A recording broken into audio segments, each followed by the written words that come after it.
माध्यम से हम लोग जैक बोर्ड क्लास 11 हिस्ट्री जिसका एग्जाम कल यानी कि 26 फरवरी को होने वाला है, उसके most VVI 40 viral objective question को देखने वाले हैं जो कि आपका 26 फरवरी को होने वाले बोर्ड परीक्षा में डायरेक्ट पूछा जाएगा। और यहाँ पे मैं आपको जिस तरह का क्वेश्चन करवा रहा हूँ बिल्कुल ऐसे ही क्वेश्चन आप सभी के बोर्ड एग्जाम में पूछे जाएंगे, इसलिए आप लोग वीडियो पे अंत तक बने रहें। और चैनल पे पहली बार आए तो चैनल को सब्सक्राइब करके बेल आइकन को प्रेस जरूर कर लीजिएगा। और हाँ प्यारे बच्चों, अभी तक आप लोगों ने व्हाट्सएप ग्रुप को ज्वाइन नहीं किया है तो क्लास 11 के लिए जो स्पेशल व्हाट्सएप ग्रुप बनाया गया है जिसका लिंक मैंने नीचे डिस्क्रिप्शन में दे दिया है, उस व्हाट्सएप ग्रुप को आप लोग जरूर ज्वाइन कर लीजिएगा। अगर आप टेलीग्राम चलाते तो टेलीग्राम को भी ज्वाइन कर लीजिएगा, क्योंकि ये दोनों जगह वहाँ वैसा सोशल मीडिया है जहाँ पे हम लोग नोट्स प्रोवाइड करवाते हैं। जो वीडियो का नोटिफिकेशन नहीं जाता है उसका लिंक मैं दे देता हूँ वहाँ पे, ठीक है, और इंपॉर्टेंट अपडेट भी दी जाती है। तो इस ग्रुप को आप लोग जरूर ज्वाइन कर लीजिएगा, ठीक है। तो चलिए शुरू करते हैं और एक एक करके सारे क्वेश्चन को यहाँ पे हम लोग देखते हुए चलते हैं। तो देखिए बच्चों, पहला क्वेश्चन क्या है कि निम्नलिखित में से विश्व की प्राचीनतम सभ्यता कौन सी है। तो विश्व की सबसे प्राचीनतम यानी कि सबसे पुरानी सभ्यता आपका मेसोपोटामिया की सभ्यता है। तो इस क्वेश्चन का करेक्ट आंसर हो जाएगा आपका ऑप्शन नंबर 3 हो जाएगा मेसोपोटामिया की सभ्यता। और ये जो मेसोपोटामिया की सभ्यता है ये दो नदी दजला और फरात के बीच में स्थित था, याद रखिएगा इसे भी। आगे देखिए अगला क्वेश्चन वही है कि मेसोपोटामिया सभ्यता का विकास किस नदी के तट पर हुआ था। तो इसके विकास आपका फरात और दजला नदी के तट पर हुआ था। और ये जो मेसोपोटामिया शब्द है बच्चों, ये यूनानी भाषा का एक शब्द है जिसका अर्थ ही होता है दो नदियों के बीच की भूमि। और ये दो नदी के बीच में फरात और दजला के बीच आपका विकसित हुआ था, याद रखिएगा। आगे देखिए अगला क्वेश्चन क्या है कि मेसोपोटामिया की लिपि थी। तो मेसोपोटामिया की कौन सी लिपि थी। तो मेसोपोटामिया की लिपि आपका किलाक्षर लिपि था। ऑप्शन नंबर 2 इसका करेक्ट आंसर होगा किलाक्षर लिपि। आगे देखिए अगला क्वेश्चन क्या है कि बेबीलोन नगर के प्रमुख देवता कौन थे। तो बेबीलोन नगर के प्रमुख देवता आपका मर्दुक था। ऑप्शन नंबर 1 इसका करेक्ट आंसर होगा मर्दुक।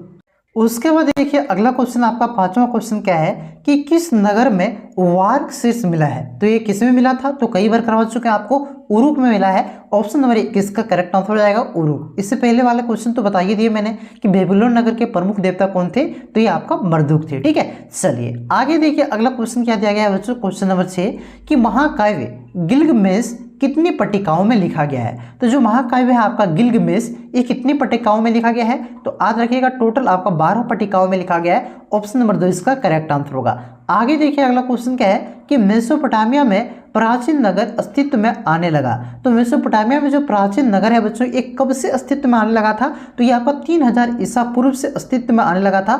ऑप्शन नंबर 1 इसका करेक्ट आंसर होगा। आगे देखिए अगला क्वेश्चन क्या है कि पहली लिखित मेसोपोटामियाई पट्टिका मिली थी। तो जो आपकी पहली लिखित मेसोपोटामियाई पट्टिका थी बच्चों ये कब मिला था। तो याद रखना है ये आपका कब मिला था। तो ये मतलब कहाँ पे मिली थी सो पूछ रहा है, ठीक है। कब मिला था सो नहीं, जगह का नाम दिया गया है ऑप्शन में। तो ये आपका कहाँ पे मिला था, ठीक है। तो ये आपका उरुक में ही मिला था। ऑप्शन नंबर 2 इसका करेक्ट आंसर होगा यूरोप में। आगे देखिए अगला क्वेश्चन क्या है कि असुर बेनीपाल कहाँ के शासक थे। तो असुर बेनीपाल आपका असीरिया के शासक थे। ऑप्शन नंबर 1 इसका करेक्ट आंसर होगा। अगला क्वेश्चन क्या है कि किस सभ्यता में जल घड़ी और सूर्य घड़ी का आविष्कार किया गया था। तो जल घड़ी और सूर्य घड़ी ये दोनों का जो आविष्कार है बच्चों इसका आविष्कार आपका मेसोपोटामिया की सभ्यता में हुआ था। ऑप्शन नंबर 3 इसका करेक्ट आंसर होगा मेसोपोटामिया। आगे देखिए अगला क्वेश्चन क्या है कि रोमन साम्राज्य का विस्तार हुआ था। तो रोमन साम्राज्य का विस्तार आपका कहाँ कहाँ पे हुआ था। तो ये आपका यूरोप में भी हुआ था, एशिया में भी हुआ था और अफ्रीका में हुआ था। यानी कि एकमात्र ऐसा साम्राज्य तीनों महाद्वीपों में फैला हुआ था, ठीक है। क्वेश्चन डायरेक्ट पूछ देता है कि कौन सा साम्राज्य आपका 3 महाद्वीपों में फैला हुआ था। तो रोमन साम्राज्य। कौन कौन से महाद्वीप। तो यूरोप, एशिया और अफ्रीका में, ठीक है। तो रोमन साम्राज्य का विस्तार कहाँ पे था। तो ये सभी जगह था। ऑप्शन नंबर 4 इसका करेक्ट आंसर होगा इनमें से सभी।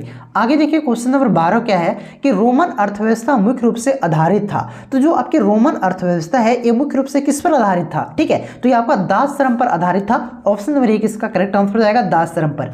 आगे देखिए अगला क्वेश्चन क्या है कि 4 राजाओं वाली प्रणाली किसने शुरू किया था। तो जो 4 राजाओं वाली प्रणाली बच्चों ये आपका रोमन के राजा जूलियस सीजर ने शुरू किया था। ऑप्शन नंबर 2 इसका करेक्ट आंसर हो जाएगा जूलियस सीजर। आगे देखिए एक क्वेश्चन कई बार करवा चुके हैं आपको कि एम्फोरा क्या है। तो याद रखना है एम्फोरा आपका एक मिट्टी का कंटेनर है।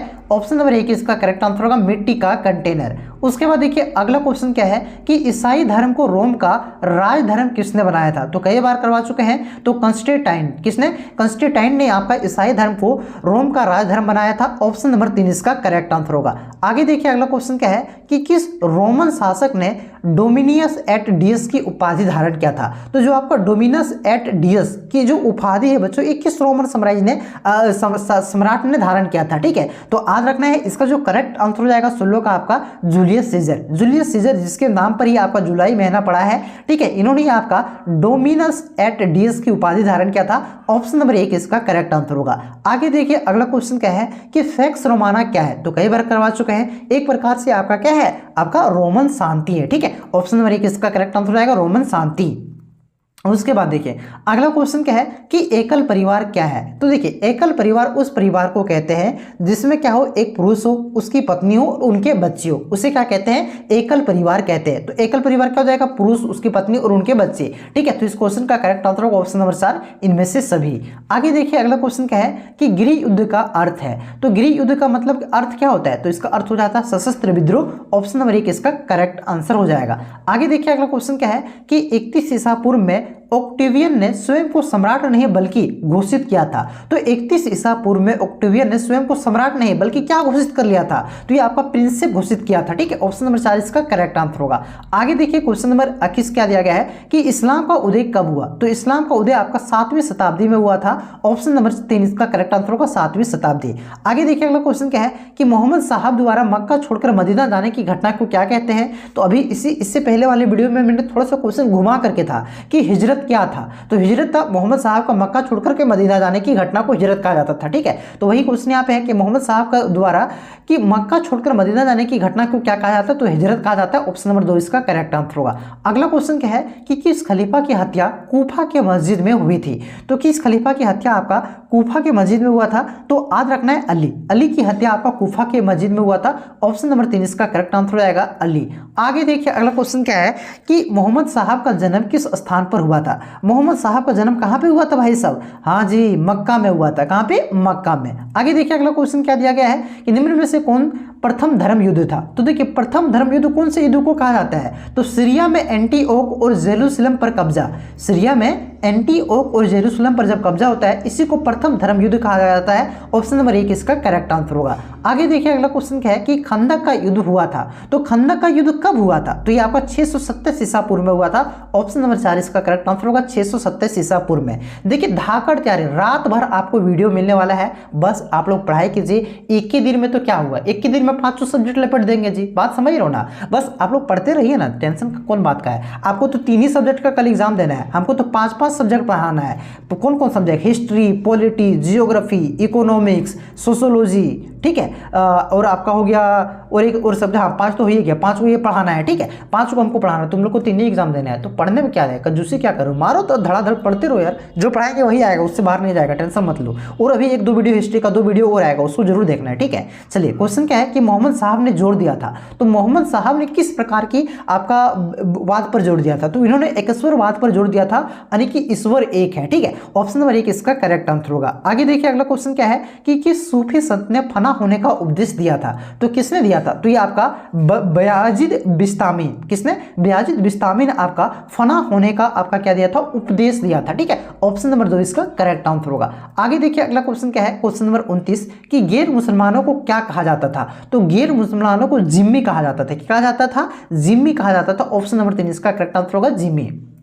आगे देखिए अगला क्वेश्चन क्या है कि कुरान की रचना किस भाषा में की गई थी? तो कई बार करवा चुके हैं, अरबी भाषा में। उसके बाद देखिए क्वेश्चन नंबर 31 क्या है कि 5 क्या है? ठीक है, तो 5 का मतलब होता है जागीर। क्या है 5? जागीर है। ऑप्शन नंबर 2 इसका करेक्ट आंसर होगा।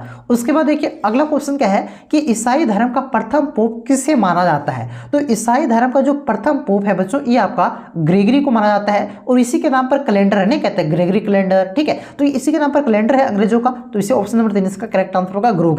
आगे देखिए अगला क्वेश्चन क्या है कि सामंतवाद की सबसे छोटी इकाई क्या है? तो सामंतवाद की सबसे छोटी इकाई नाइट है। ऑप्शन नंबर 2 इसका करेक्ट आंसर हो जाएगा नाइट। आगे देखिए अगला क्वेश्चन क्या है कि मार्क ब्लॉक कौन था? तो कई बार करवा चुके हैं, मार्क ब्लॉक आपका एक इतिहासकार था। ऑप्शन नंबर 3 इसका करेक्ट आंसर होगा इतिहासकार। उसके बाद देखिए क्वेश्चन नंबर 35 क्या है कि संत बेनेडिक्ट और कलूनी क्या थे? तो जो आपका सेंट बेनेडिक्ट और कलूनी है बच्चों, ये क्या थे? ठीक है, तो ये एक प्रकार से चर्च था। तो इसका जो करेक्ट आंसर हो जाएगा वो क्या हो जाएगा? मठ होगा। माफ कीजिएगा, मठ होगा। क्या होगा? एक प्रकार से मठ था सेंट बेनेडिक्ट और कलूनी। ठीक है, ऑप्शन नंबर 2 इसका करेक्ट आंसर होगा। आगे देखिए अगला क्वेश्चन क्या दिया गया है। अगला क्वेश्चन क्या दिया गया है कि कैंटरबरी टेल्स किसने लिखा? तो कैंटरबरी टेल्स ये आपका लिखा था जेफरी चौसर ने। किसने लिखा था? जेफरी चौसर ने लिखा था। ऑप्शन नंबर इसका जो करेक्ट आंसर हो जाएगा ये क्या हो जाएगा? Geoffrey Chaucer, option number 4। आगे देखिए अगला क्वेश्चन क्या है कि मोंक और नन रहते थे। ठीक है, तो देखिए ये जो आपका भिक्षुक होते हैं उसे मोंक और नन कहा जाता था, जो स्त्री होते हैं उसे आपका नन कहा जाता था, और जो मंक